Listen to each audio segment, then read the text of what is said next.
embrace agriculture. They think of tractors and other machineries that do the work and not the manual of job in the farming sector. Today, I wonder why the Deputy President, because of political expediency, has changed the narration. Has changed the narration from mechanization to a wheelbarrow.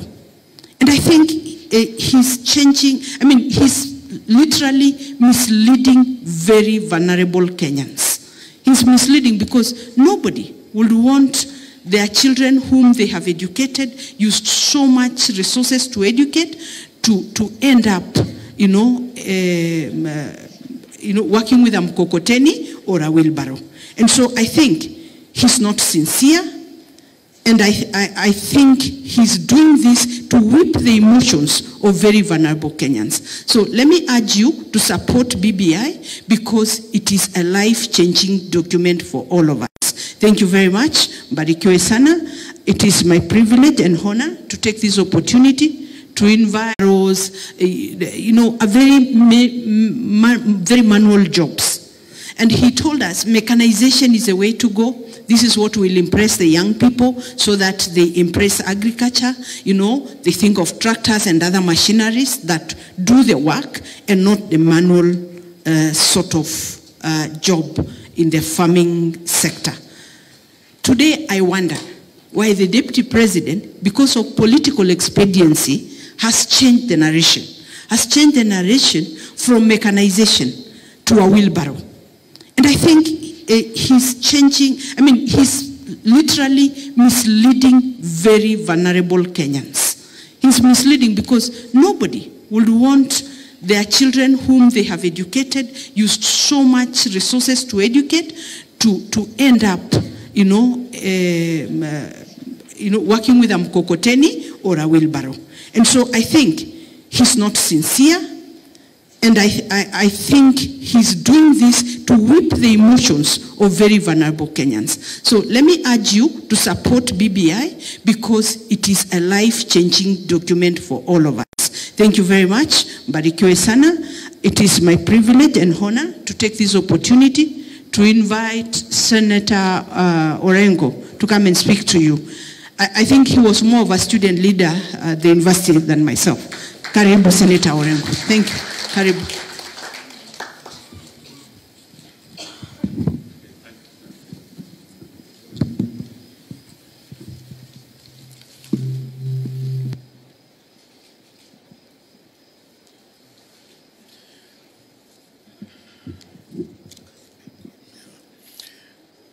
Your Excellency, the Prime Minister, Raila Odinga, my colleagues, two colleagues from Parliament, and patron, my friend Agnes, and all my comrades and colleagues who are here. Good morning. Good morning again. It was indicated to me that I should talk about the BBI, but when I met this young man, Anthony Manyara, and he told me he was an architect, he gave me a reference point on how to contextualize what I want to talk about the BBI. And we are privileged to be talking to you as young men and women who are in educational institutions, and not just ordinary educational institutions, but institutions of higher learning. Now, I want you to take your minds many, many centuries ago. And before I take your mind there was my favorite Tanzanian member of parliament, who unfortunately is no longer in parliament. He said some words last year, ya kwamba kuna watu wana akili na umeweka mfukoni. And he further went and said, better ideas, big ideas, dominate small ideas. And this is the conversation I want to carry out around the BBI. But I go back to Mr. Manyara. Nearly 2,000 years ago, there was a building which was built in the city of Athens, known as the Parthenon. If you look at that building, it is a classic building, a building of antiquity. And look at the Capitol building in the United States of America, which was built 2,000 years later. Men and women in the United States of America, after the revolution, when they were building their parliament, they had to get inspiration 2,000 years ago on how to construct their own houses of parliament. And you look at the columns in that building, the Parthenon, in Athens, which was built more than 2,000 years ago. Now, that building could not have been built by ordinary tools. It couldn't have. Go to Egypt, our own continent. Look at the pyramids. More than 4,000 years ago, in fact, 5,000 years ago, one stone alone that was used to build the pyramid could hardly fit in this room. They used tools 5,000 years ago to build pyramids. And that was the domineering civilization at that period in time. That 5,000 years ago, the dominating civilization was here in Africa, in northern Africa. Now, if you go to Rome, there's a building, those who go to Rome now, called the Colosseum. It is the biggest amphitheater still standing. You can compare it to any biggest stadium in the world, and they would still not beat the Colosseum, which was built in the year 440 BC. 440 years before Christ. They built a building, a Colosseum. There's no stadium in the whole of Africa that is bigger than the Colosseum, which is still standing today.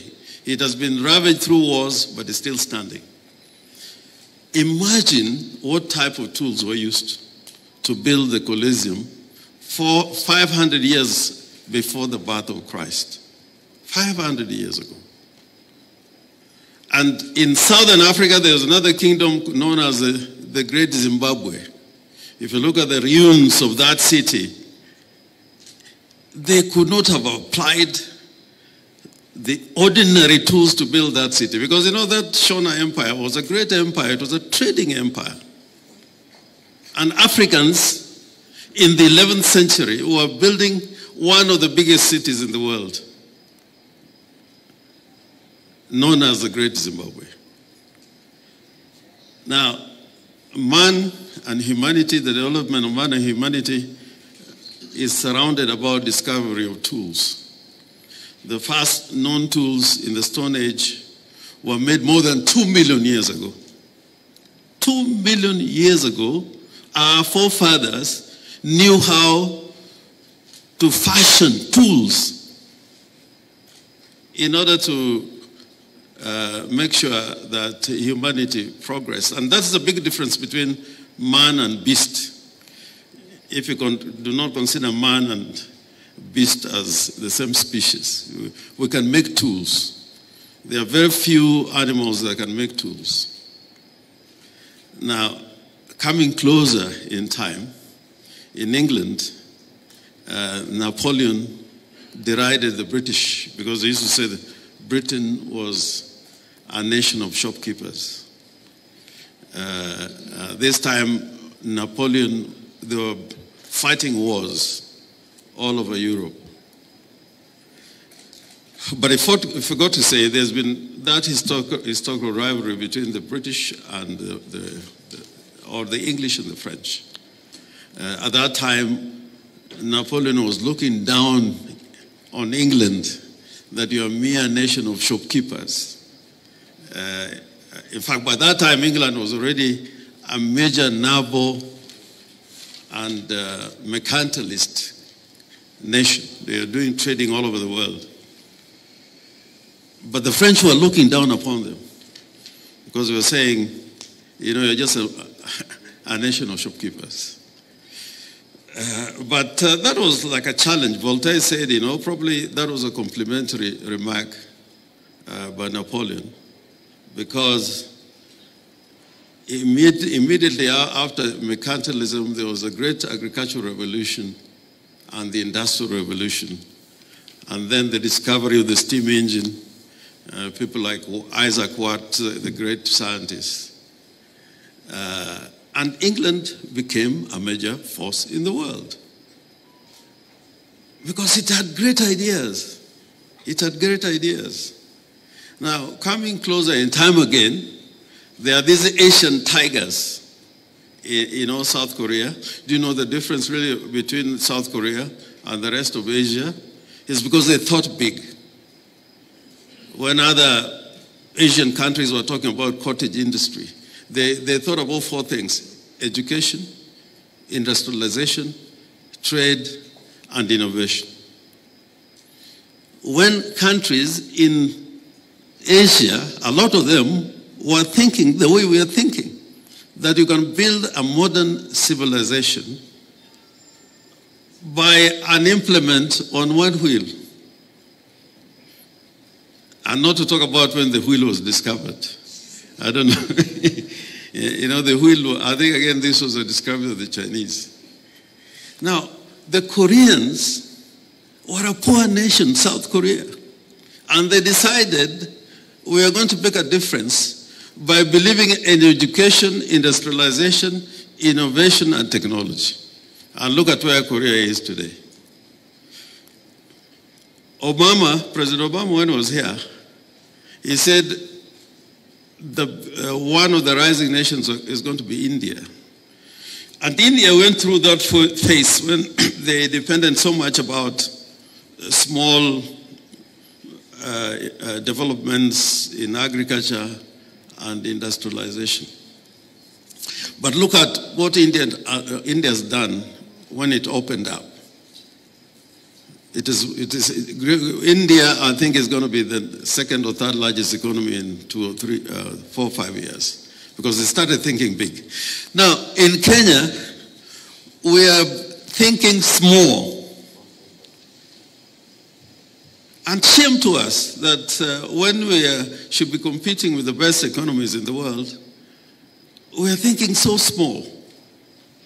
How do we compete with Korea? Or Vietnam, which has just come out of war. Vietnam was, had a war which involved France and the United States. For a long period, it was a war zone. So, my dear sisters and brethren, if we want Kenya to progress, we must think big. And think big about ideas of the future, not ideas of the past. I don't know whether I'm making any sense. Really, I'm telling you. And this wheelbarrow narrative is not even old school. This is degradation. It's like admiring the Stone Age man when people are going to the moon. A few African countries, I think in the next 10 years, are going to send satellites, to the cosmic moon and Mars. China is already, catching up with the United States. So when people are fashioning machines and instruments to go to Jupiter, to Saturn, to the planets, Kenyans are talking a wheelbarrow. Really? Shame unto us. Now, how relevant then is the BBI? Because if you look at great constitutional, BBI also has not interfered with the structure of devolution, which is an important pillar in our constitutional setup. And my hope is that the government of Kenya will not reduce any allocations going to the counties. This is one of the things we may fight with the Jubilee government, whatever formation of the Jubilee government, that there should be no reductions on allocations which are made to counties. And thirdly, and it has been talked about, the Youth Council. The Youth Council, the Youth Commission, if you look at the way it is structured and framed within the constitutional provisions that are coming as a matter of amendment, they open up space for young men and women to not just be players, but important participants in the economy and in progress. And fourthly, the civilian authority of the constitutional government, of the government as established under our constitution, has not been interfered with. What now remains is what, as a people, what can we do to make sure that this document succeeds? I think without you as young people to help us, first of all, spread the word as contained in this document, and also campaign to ensure that this document goes through. We will need your participation. And for you, for me, Agnes, I think I'm meeting new friends and partners so that we go to the ground together. Our next meeting, probably, we should be looking for some of you to go with us together so that you help us talk to the people of this country in a language that they understand. And sometimes, most of the time, you talk the language that, they can understand. It can take me an hour, but probably it'll take you 10 minutes to communicate to the young people what this document is all about. So I urge you that together, we stand together in this great journey in trying to make the Building Bridges initiative work. And I just want to conclude by, in my own understanding of the law, there will only be not a question for questions. There will just be a bill. There will just be a bill. And if you read Article 257 of the Constitution, it does not talk about a question. It talks about a bill. But I know in the Elections Act, there's reference to question or questions which are not about amendment of the Constitution, but on a referendum which the President can initiate on any issue, but excluding a constitutional amendment bill. So I think it's the appropriate time for me to stop so that you can be addressed by His Excellency the Prime Minister. Comrade power! Power! Comrade power! Power! Team! Asante sana. Now, Agnes, are you coming to invite His Excellency? You want me to do it? Okay, I've been given the privilege now to invite the Prime Minister, Raila Amolo Odinga. Can we rise up and clap for the Prime Minister? Thank you.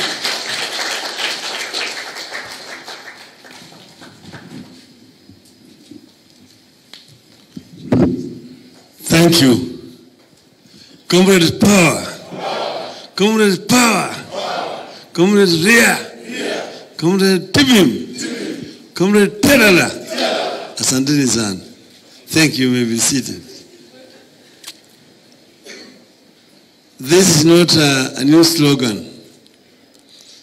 In the old days, in my early incarnation, I was a teacher at the University of Nairobi. In those days, James Orenga was the student leader of SONU. And when they went to the Great Hall, that's how they used to greet each other. So this is a very old slogan that is past the test of time. But I'm very honored to have an opportunity to meet the young people Because this is the flower of a country. When you see the youth coming out, looking vibrant, that shows that the country has a future. Now, I was not given a specific topic to talk about. Agnes just told me, you are going to meet with the leaders from all universities in the country. So therefore, I've been given a carte blanche. In other words, an open check. I can write in the amount I want to write on it. Okay? Let me begin by telling you a story. Okay? In my other early incarnation, I used to be an athlete.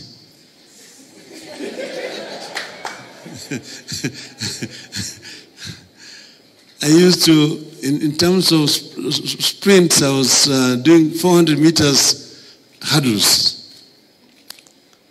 But my best was, those days used to be called hope, step, and jump. These days it's called the triple jump. Therefore, apart from soccer, I'm also a great athletic enthusiast. Now I want to tell you a story about the Kenyan becoming a great athletics power. People these days take it for granted. The first Kenyans who participated in the Olympics were when Kenya was still a colony in Melbourne, Australia in 1956. Yandika Mayoro, Kibet Boyd, Natonjero Teach, and Paul Odhiambo. But the first African to win an Olympic medal was in Rome Olympics, an Ethiopian called Abebe Bikila in marathon. And he was running barefoot. Kenya participated in the Olympics for the first time as an independent country in 1964, Tokyo Olympics. Those who went in 1956, Kenya was still part of the British team. The first time Kenya participated in 1964 in Tokyo. We had a strong team, but they did not make it. Only one Kenyan got a bronze medal called Wilson Kiprugut Chuma. But now come 1968. And Kenyans went there with determination. Nobody thought that Africans could win medals. Then come 10,000 meters. 2 Kenyans were running there. One, it was called one Kipchoge Keino, and Nani, what's his name? Ezekiel Nyamau. But then now came the 3,000 meters, 3,000 meters steeplechase. And one Amos Bewot won a gold medal. Nobody really believed. The 10,000 meters, was not Nyamau, that girl was called Naftali Temu. Naftali Temu is the first Kenyan to win an Olympic gold medal in 10,000 meters. Now, 1,500 meters final. I was a student in Germany, and Germans were crazy about Olympics. So we were sitting with my fellow students. And because some Kenyans had won a medal, they said, this 1,500 meters, Kenyan cannot win. Because there was an American called Jim Ryan, who was the world champion, and he held the world record. So these Germans were now very annoyed that Kenyan, and they said, that one, no Kenyan can win. You are sitting in the student club, and you bet. When you bet, someone will say, if Jim Ryan gets a gold medal, I will buy you a crate of beer. And they also say, we will buy you a crate of beer if a Kenyan wins. So you bet. The final were two Kenyans, Kipchoge Keino and Ben Jipcho. Ben Jipcho died last year. So, the final is there, the start. Jim Ryan is there. Ben Jipcho start as a rabbit, running so fast ahead. So because Kenyans have surprised everybody, so people start chasing Jipcho. Kipchoge is just behind, running so slowly. They say he was running like an ostrich. First lap, Jipcho is leading. People, those of you who are chasing Jipcho. Second lap, Jipcho is still leading. They go to the third lap. Kipchoge now, because people are now tired, comes from behind, passes everybody, and is there at his second position.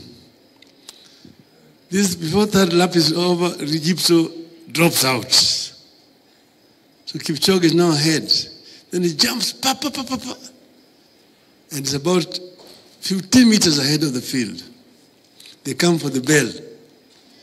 So now they're saying Kipchoge Keino running there, jumping like an ostrich, jumping alone, and people are chasing him. Jim Ryan came from behind, tried to catch Kipchoge, could not catch him. Over 10 meters, Kipchoge won, got a gold medal, and got a crate of beer.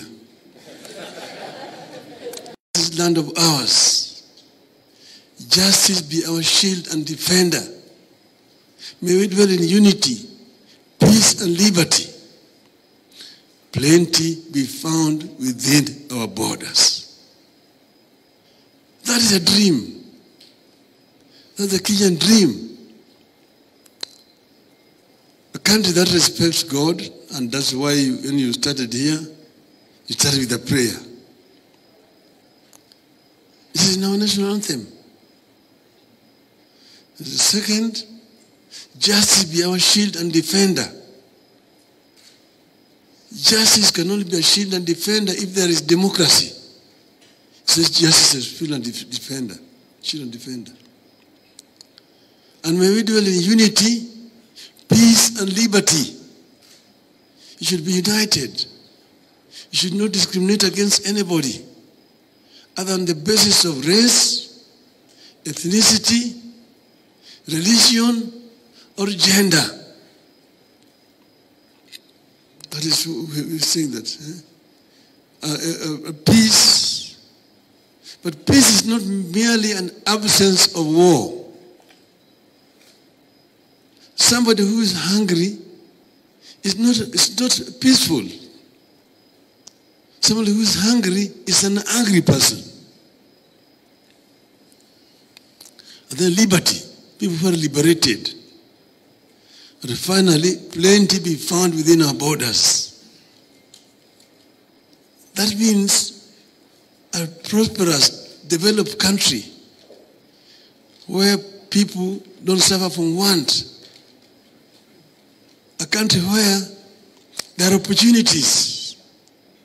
Every child be born within the boundaries of that country has opportunity.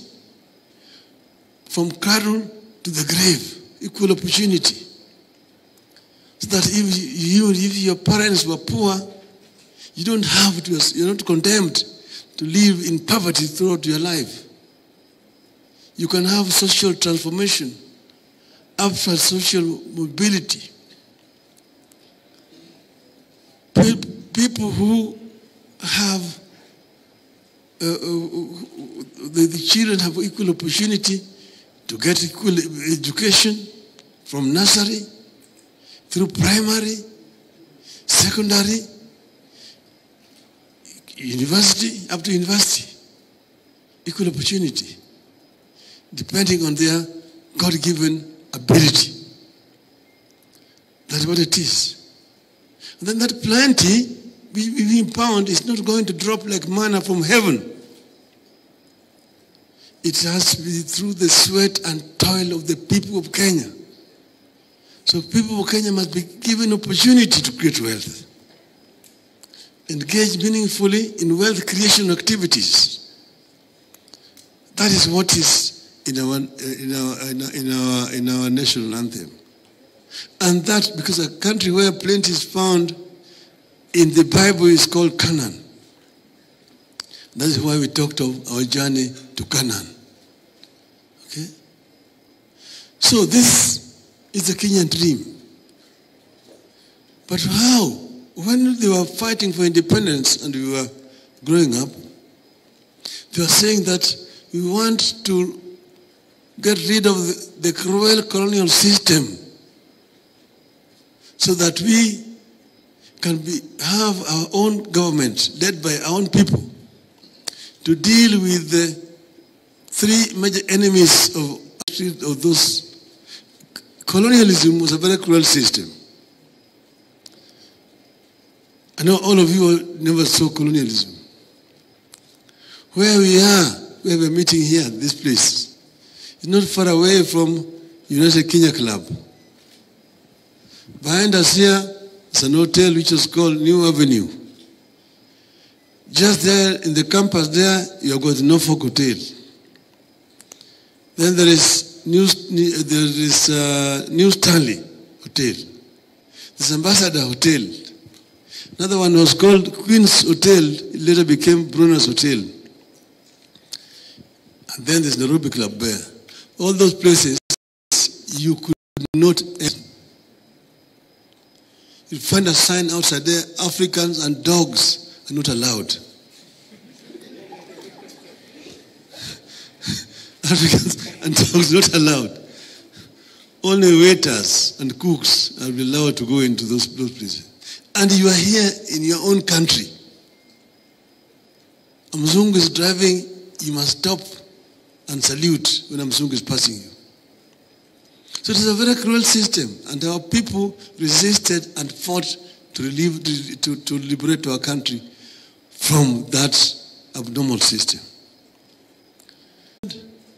In terms of industrialization, in terms of unemployment, South Korea and Kenya were almost at par. All major economic indicators between South Korea and Kenya were equal.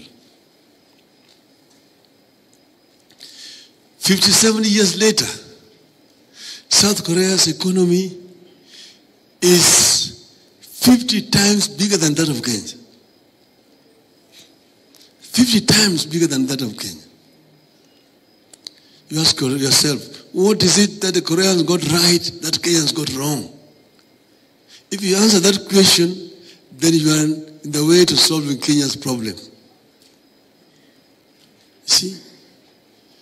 South Korea now did an agricultural revolution.